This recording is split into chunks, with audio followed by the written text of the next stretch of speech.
अक्सर हमारा दिमाग विचारों से भरा रहता है। हम लोगों के बारे में, अपने बारे में, अपने काम के बारे में, परिवार के बारे में और वो सब सोचते रहते हैं। जो हमारे दिमाग में भरा रहता है वह कभी भी साफ नहीं होता है और इसीलिए हमें सब बार बार याद आता है और हम दुखी और चिंतित रहते हैं। लेकिन इस कहानी से आप अपने मन को अच्छी तरह से साफ कर पाएंगे। आइए जानते हैं इस कहानी के माध्यम से।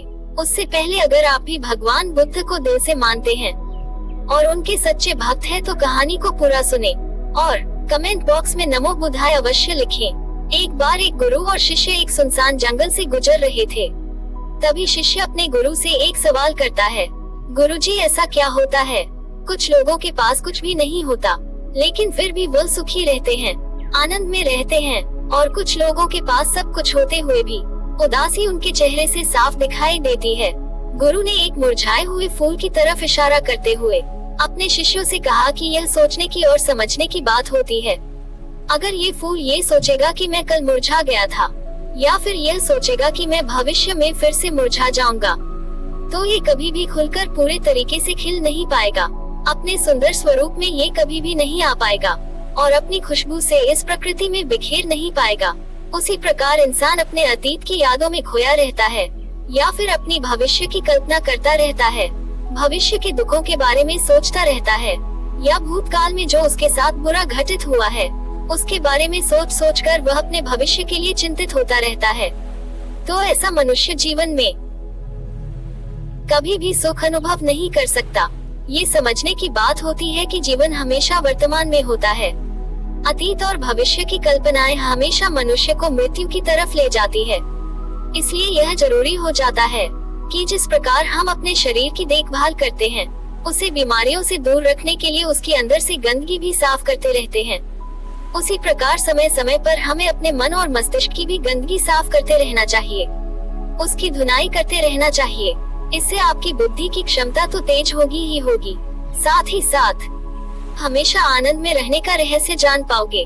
शिष्य ने सवाल किया कि गुरुदेव, इससे पहले कि हम मन और मस्तिष्क पर चर्चा शुरू करें, इससे पहले मैं ये जानना चाहता हूँ कि जिन लोगों के पास सब कुछ होता है वह दुखी क्यों रहते हैं और जिन लोगों के पास कुछ भी नहीं होता अक्सर वो आनंद में क्यों होते हैं?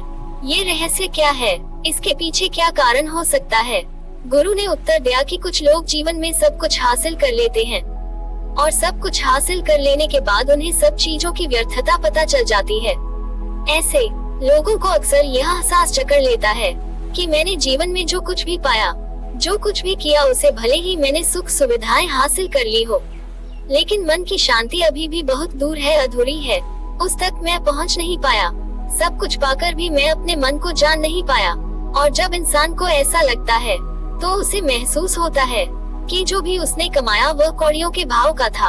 उसने अपना जीवन बेकार की चीजों में यूं ही व्यर्थ कर दिया। और वहीं पर जिस इंसान के पास जीवन में कुछ भी नहीं होता है, उसके पास एक उम्मीद होती है, उस सब कुछ पाने की लालसा रखता है और वही लालसा, वही इच्छा उसको जीवन में खुश रखती है, आगे बढ़ाती है, ऊर्जा से भरा हुआ रखती है।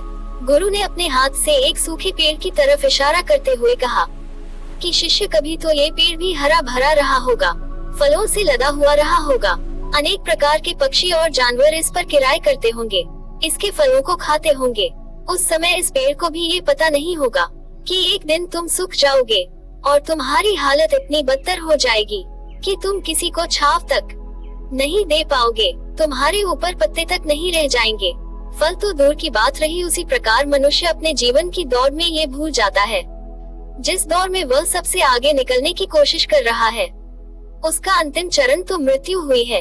काश वह कभी इस दौड़ से अलग हटकर ये देख पाए कि इसका अंतिम चरण तुम्हें कहीं नहीं पहुंचाएगा, कि जिस दौड़ को वह सबसे आगे निकलकर जीतने के ख्वाब देख रहा है उसका अंतिम चरण मृत्यु हुई है। काश वो कभी जीवन की दौड़ में ठहर कर ये देखता कि इसका अंतिम चरण क्या होगा, तो वह उन कामों को तेज आंच ही दे सकता है जो व्यर्थ है, जो बेकार है, और ऐसे कार्यों की तरफ आगे बढ़ सकता है जो उसके जीवन में आनंद पैदा करते हो, जो उसके जीवन को एक नई दिशा देते हुए हो। गुरु ने खुद की तरफ इशारा करते हुए समझाया कि एक योगी वह होता है जो जीवन की दौड़ में ठहर जाता है, जो ये समझ लेता है कि जीवन का अंतिम चरण तो मृत्यु ही है। इसलिए वो जीवन में सुख सुविधाएं हासिल करने की बजाय खुद के मन और मस्तिष्क को एक नए आनंद की तरफ ले जाने का प्रयास करना शुरू कर देता है। शिष्य ने सवाल किया कि गुरुदेव, क्या एक गृहस्थ जीवन में जीने वाला मनुष्य उस आनंद की प्राप्ति नहीं कर सकता? और अगर कर सकता है तो उसे किस प्रकार शुरुआत करनी चाहिए? बिल्कुल कर सकता है, गुरुदेव ने उत्तेजित होकर उत्तर दिया। अगर सभी मनुष्य उस आनंद की प्राप्ति के लिए योग्य बनने का निश्चय कर ले, तो इससे तो प्रकृति का चलन ही रुक जाएगा। उसकी जो व्यवस्था है वह बिगड़ने लगेगी। एक सच्चा योगी अपने जीवन में खोज करता है और खोज करने के बाद वह गृहस्थ जीवन में किस प्रकार आनंद को प्राप्त किया जा सकता है, वह तरीके सभी को बताता है, ताकि मनुष्य अपने गृहस्थ जीवन का पालन करते हुए उस आनंद की प्राप्ति भी कर सके। गुरु ने खुद को संबोधित करते हुए उत्तर दिया कि मैंने अपने जीवन में जो खोज की है उसके अनुसार मनुष्य को समय समय पर अपने मन और मस्तिष्क की सफाई करते रहना चाहिए। मनुष्य अपने शरीर पर तो ध्यान लेता है, लेकिन अपने मन और मस्तिष्क को वह भूल जाता है, उस पर कभी ध्यान नहीं देता और उसी वजह से मन और मस्तिष्क बूढ़े होते चले जाते हैं। उनमें जवानी नहीं रह जाती, और जब उनमें जवानी नहीं रह जाती तो उनमें नयापन और ताजगी नहीं रह जाती है, जिसकी वजह से एक इंसान उदासी से भर जाता है। मन और मस्तिष्क की गंदगी क्या होती है, पहले मैं तुम्हें ये बताता हूँ। हर मनुष्य के जीवन में कुछ ऐसी घटनाएं घटती हैं, जिनका उसके मन मस्तिष्क पर बहुत गहरा असर पड़ता है। वो जीवन पर्यंत उन घटनाओं को भुला नहीं पाता है और वही घटनाएं उसके मन में पूरी तरह से पक्की बैठ जाती है, जो उसके मन में गांठ पैदा कर देती है। और भविष्य में जब भी वह कोई काम करेगा तो ये घटनाएं उसको प्रभावित करेंगे, उसके विचारों को, उसके निर्णय को पूरी तरह से बदल कर रख देंगे। ऐसे मनुष्य की दृष्टि भी भ्रमित हो जाती है, वह सत्य स्वरूप को नहीं देख पाता, वो चीजों को उन घटनाओं से जोड़कर भ्रमित तरीके से देखता है। उदाहरण के लिए, अगर किसी बुरी आंखों वाले आदमी ने आपको धोखा दे दिया, तो आप जीवन पर्यंत बुरी आंखों वाले आदमी को हमेशा धोखेबाज समझते रहेंगे, उस पर कभी पूर्ण रूप से विश्वास नहीं कर पाएंगे। लेकिन समझने की बात ये होती है कि जिस इंसान ने आपको धोखा दिया, वो धोखा आपको बुरी आंखों से नहीं मिला, वह इंसान के स्वभाव से मिला। लेकिन उस इंसान के स्वभाव से हमारे दिमाग में उसका एक चित्र छप गया, उसकी एक छवि बन गई, और वो छवि दूसरे आदमी से जब हम संपर्क करते हैं तो बीच में एक दीवार की तरह खड़ी हो जाती है, और इसी वजह से दो लोगों के बीच प्रगाढ़ संबंध स्थापित नहीं हो पाते। जो मनुष्य के लिए सबसे जरूरी यही होता है कि वो अपने आप को अतीत की घटनाओं से फ्री रखे। उन घटनाओं से प्रभावित होकर वह दिमाग में किसी तरह की छवि न बनाए। कुछ लोग इस बात पर यह सवाल खड़ा कर सकते हैं कि फिर जीवन के अनुभव किस काम आएंगे, लेकिन समझने की बात ये होती है कि हम जीवन के अनुभवों से भी भ्रमित तरीके से ज्ञान लेते हैं, सही तरीके से उनसे सीख ले ही नहीं पाते। ठीक उसी प्रकार जिस तरह उस बुरी आंखों वाले की आंखें जिम्मेदार नहीं थी, धोखा देने के लिए उसका स्वभाव जिम्मेदार था, लेकिन मनुष्य अपने अनुभव में उन बुरी आंखों को याद रखेगा, उस स्वभाव को भूल जाएगा। शिष्य अपने गुरु की बातों में इतना खो गया कि उसे चलते चलते जंगल के रास्ते में पड़े हुए कांटे दिखाई नहीं दिए, और अचानक उसके पैर में कांटा चुभ गया। गुरु ने उसका कांटा बाहर निकालते हुए उससे पूछा, ये कांटा तुम्हारे पैर में क्यों लगा? इसके पीछे तुम किसे जिम्मेदार मानते हो? गुरु ने कहा कि तुम मुझे भी जिम्मेवार मान सकते हो, क्योंकि मैं तुम्हें एक बातें सुना रहा था। क्या तुम खुद को भी जिम्मेवार मान सकते हो कि तुम मेरी बातों में इतना खो गए कि तुम्हारा रास्ते पर ध्यान ही नहीं रहा? क्या तुम इन पेड़ों को जिम्मेदार मान सकते हो जिन्होंने यह कांटे इस रास्ते पर बिछा दिए? शिष्य ने उत्तर दिया कि गुरुदेव, इसमें मैं खुद को ही जिम्मेवार मानता हूँ, क्योंकि आप तो अपना काम कर रहे थे और इस पेड़ ने भी अपना काम किया, पर मैं अपना काम पूरे होश पूर्वक नहीं कर पाया। अगर मैं चलने पर ध्यान लगाया रहता, अगर मैं आपकी बातों में पूरी तरह से खो नहीं जाता, तो मुझे ये कांटा कभी नहीं लगता। इसमें पूरी तरह से मेरी ही गलती थी। गुरु ने अपने शिष्य की पीठ थपथपाते हुए आगे कहना शुरू किया कि जो घटनाएं हमारे मन को प्रभावित करती है, जरूरी हो जाता है कि उन घटनाओं को हम किसी भी तरह अपने मन से बाहर निकाल दें, और उसके लिए सबसे सरल तरीका है कि अपनी भावनाओं को व्यक्त करना सीखो।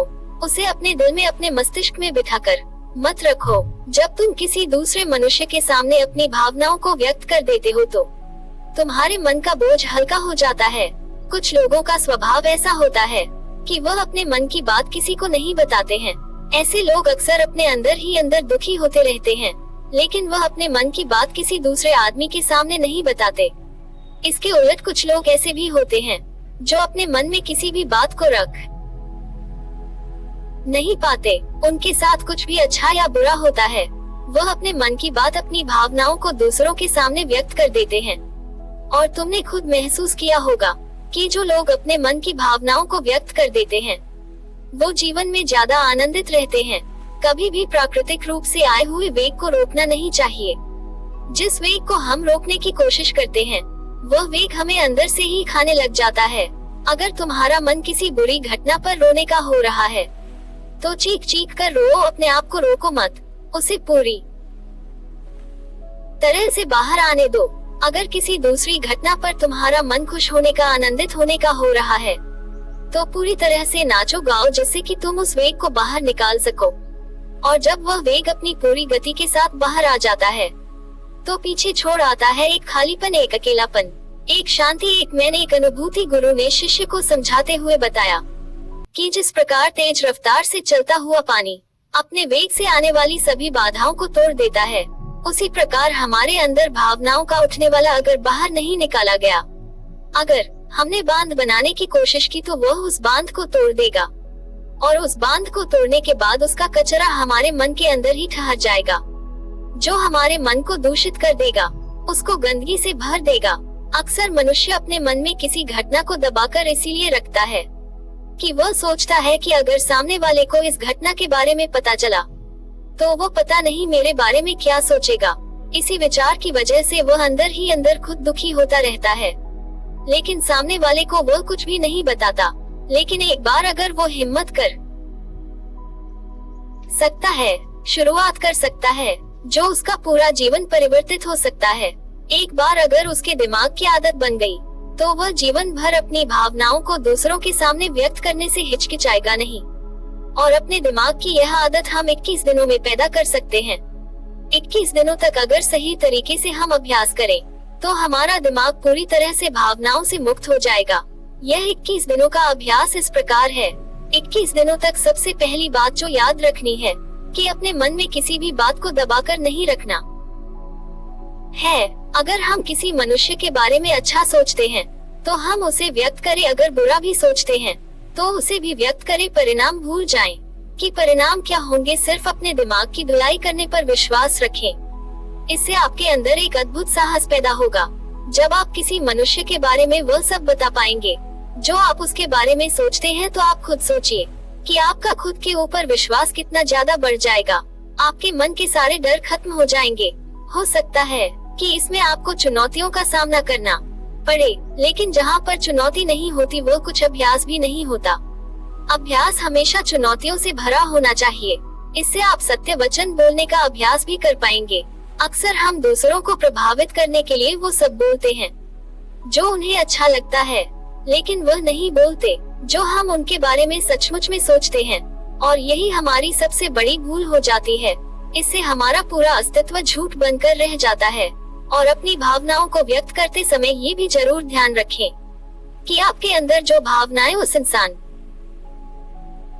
के प्रति उठ रही है, उनके पीछे का मूलभूत कारण क्या है। उदाहरण के लिए, जब एक नौकर अपने मालिक के लिए कोई काम करता है और वह काम अच्छे से नहीं कर पाता है, तो मालिक उसे डांट फटकार देता है, जिससे उसके अंदर उसके प्रति क्रोध की भावना यह उठती है। लेकिन समझने की बात ये होती है कि मालिक तो आपको कहेगा ही, वह तो डांटेगा ही अगर आप काम अच्छे से नहीं करेंगे। तो अगर आप काम अच्छे से कर रहे हैं और फिर भी आपका मालिक आपके साथ अच्छा से व्यवहार नहीं कर रहा है, तो आप खुलकर अपने मालिक को अपनी भावनाएं व्यक्त कर सकते हैं, बिना ये सोचे कि इसका परिणाम क्या होगा। अगर आप इस भावना को उठाएंगे, तो आप अपनी नजरों में खुद ही नीचे गिरने लग जाएंगे। आपका आत्मविश्वास बिल्कुल खत्म हो जाएगा। दूसरा अभ्यास जो तुम्हें 21 दिनों तक करना है, वो ये है कि जो भी घटनाएं तुम्हारे साथ घटित होती है, कम से कम जीवन में एक इंसान ऐसा होना चाहिए जिसके सामने तुम अपने दिल की बात रख सको। चाहे अच्छी बात हो, चाहे बुरी बात हो, वो सब बातें तुम बिना कुछ सोचे विचारे, बिना इस डर से कि वो इंसान तुम्हारे बारे में क्या सोचेगा, तुम उस इंसान को अपनी सारी बातें बता सको और वो इंसान तुम्हारी सारी बातें सुनने के बाद तुम्हारे लिए कोई छवि पैदा न करे। ऐसे इंसान अपने जीवन में खोजो और उनके सामने अपनी सारी भावनाएं व्यक्त करने की कोशिश करो। दिन में जो कुछ भी घटित होता है, अच्छा लगता है, बुरा लगता है, किसी के प्रति आकर्षण होता है, उसको एक दोस्त की तरह बताने का प्रयास करें। इससे तुम्हें ये पता चल पाएगा कि तुम्हारा मन घटनाओं के प्रति किस प्रकार की भावनाएं पैदा करता है। तुम अपने मन को समझने में सक्षम हो पाओगे। जब तुम किसी दूसरे आदमी को ये सारी बातें बताते हो, तो तुम खुद भी अपनी प्रतिक्रिया रोके। उस घटना के प्रति तुम्हारा क्या रवैया रहा है, उसके प्रति खुद का आकलन भी कर पाते हो।